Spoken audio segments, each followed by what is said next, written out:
Not much new here. That's the conclusion by Democrats on the House Oversight Committee after their initial review of more than 33,000 pages of Epstein documents released by the DOJ. And it found only 3% contain any new information.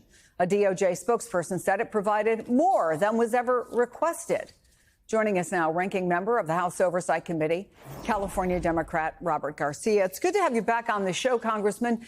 What do you believe is new here, and has it opened any new lanes of the investigation? Well, first, that statement made by that spokesperson is just a complete fabrication. We received 33,000 pages of documents from the Epstein files. Of those 33,000 pages, 97% of them were essentially records that were already in the public domain. These are court documents, reports, records that have been accessible to the public now for, in some cases, for many, many months. And so not a lot of new information. There were some flight logs that were additional and new. About 1,000 pages of the 33,000 pages were actually new documents, of which, of course, we're reviewing. But we spent the weekend, our committee and our team, just going through that entire first batch.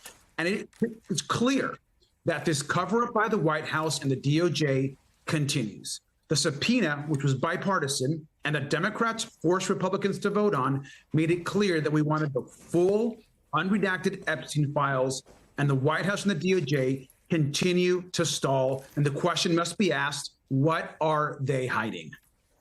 So do you have a sense of what you think that is, and what, being in the minority, we talk about this all the time, what options do you have to get more transparency? Well, the White House and DOJ have no options than to just release all the files. I mean, they're dragging their feet. They have said they're going to release all of them to us. The fact that they gave us this first kind of tranche of documents in a way that they wanted to put them out, and the same day that they kind of released the Ghislaine Maxwell transcript, they're clearly trying to divert attention. They're trying to create distractions. They know that the American public is focused on justice for these victims, that they know that the American public understand and don't know why Donald Trump flip-flopped from a campaign promise to where we are now. Let's remind everyone, Pam Bondi, the AG, said that the Epstein files were on her desk, that they were ready to go.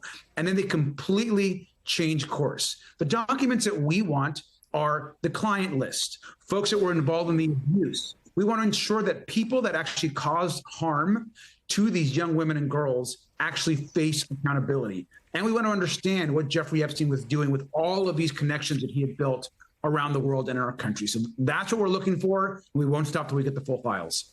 So whether it is, the documents or a Maxwell interview, have you heard anything, even behind the scenes, from your Republican colleagues that they have any level of frustration surrounding this? There is some frustration. I mean, for example, there's members of the committee, Republicans, some have gone public, that they don't understand why, for example, we haven't subpoenaed Alex Acosta. Alex Acosta, of course, was the one that put together that original Jeffrey Epstein deal that he received. He probably knows more about this case than almost anyone. He went on to become Trump's Secretary of Labor, as we all know. And so there are some Republicans that want more information, but the reality is that they are stonewalling. Mike Johnson is playing a cover-up game. He has no interest in actually releasing these files. The only reason we're getting some type of disclosure is because Democrats forced it on the committee. And so the question has to be continued to be asked, what are they hiding? Why aren't they releasing the files? We've said we don't care who is impacted, how powerful they are, what party they're from. If you've caused harm to young girls, if you have helped these horrific people like Jeffrey Epstein and Ghislaine Maxwell, who are essentially sex traffickers and pedophiles, we should hold these folks accountable, and it's time to stop this cover-up. As you well know, Congressman, the Supreme Court still has to decide whether it will review Maxwell's sex offender conviction. So the Oversight Committee postponed its deposition of Maxwell, I think at least until mid-October, if I'm right.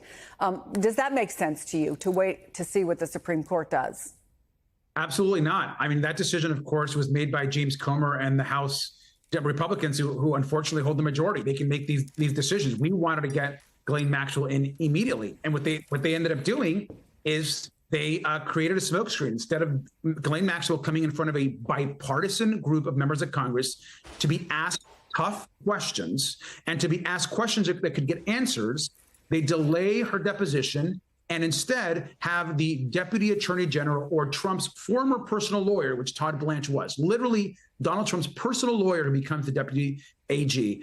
He becomes the person asking Ghislaine Maxwell the questions. Then she gets moved to a less secure prison for no reason that has yet to be explained by anyone. And so this snowball continues. But one thing is clear is that the American public is focused on this issue and they want answers, and they feel betrayed by Donald Trump. And if Donald Trump's going to lie to them about this issue, he's going to continue to lie to them about their health care, about the economy, about lowering costs. This just goes straight to the idea that Donald Trump and his administration are involved not just in a cover-up, but in corruption and in major government corruption, and we need to get the truth out there. Well, assuming that Ghislaine Maxwell at some point does come before your committee, do you have any expectation that you'll get the answers you want from her? Well, and look, that's going to be up to her. First, we got to be clear. Ghislaine Maxwell is a convicted sex trafficker. She's a horrific person who's been convicted of horrible crimes and has caused enormous violence to children and to young girls. And so what she says has to be taken into account with the knowledge that she also wants a pardon or reduced sentence from Donald Trump. So absolutely, that is first and foremost clear and top of mind. But she should be asked tough questions. She should be asked to corroborate her information with what's actually in the files, which is why it's so important that we get that. And so she was voted to be deposed in a bipartisan vote. We will conduct that interview, but we need to conduct that interview now and not wait, which is what the Republicans are continuing to do around Stone. And knowing, by the way, and reminding folks that she obviously is a horrific person and a known liar. Congressman Robert Garcia, thank you for your time, sir. Appreciate it.